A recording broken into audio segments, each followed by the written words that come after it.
শুরু হচ্ছে। তো গল্পের শুরুতেই আমরা লুই ইয়াং ভ্যালি দেখতে পাই, যেখানেই মূলত আমাদের নায়িকার জন্ম এবং তার বেড়ে ওঠা। তো নায়িকা যাও যাও আজকে তার সম্প্রদায়ের মানুষদের বলছিল একটা পরিবারের গুরুত্ব কতখানি। এটা হলো যাও যাও এর ছোট্ট ভাই। ওর এই ছোট্ট ভাইটি ছোট হলেও তার মাথায় বুদ্ধি ছিল অনেক বেশি। যাও যাও যখন এখানকার মানুষদের বলছিল আমি এই জায়গাটা কত পছন্দ করি এবং আমি পড়াশোনা করতে অন্য সম্প্রদায়ে যেতে চাই না, তখনই তার বড় ভাইয়েরা এবং দাদুরা তাকে নিয়ে টানাটানি করে আর বলে আজকে তো তোমাকে চিংসু সম্প্রদায়ে যেতেই হবে। তখনই যাও যাওয়ের মা আসে এবং একটা বড় দড়ি দিয়ে ওকে আটকে দেয়। এবং এটা হলো যাও যাওয়ের বাবা।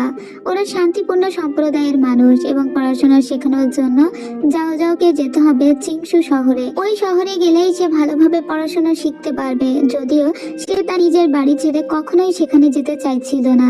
সে সবসময় চাইতো এই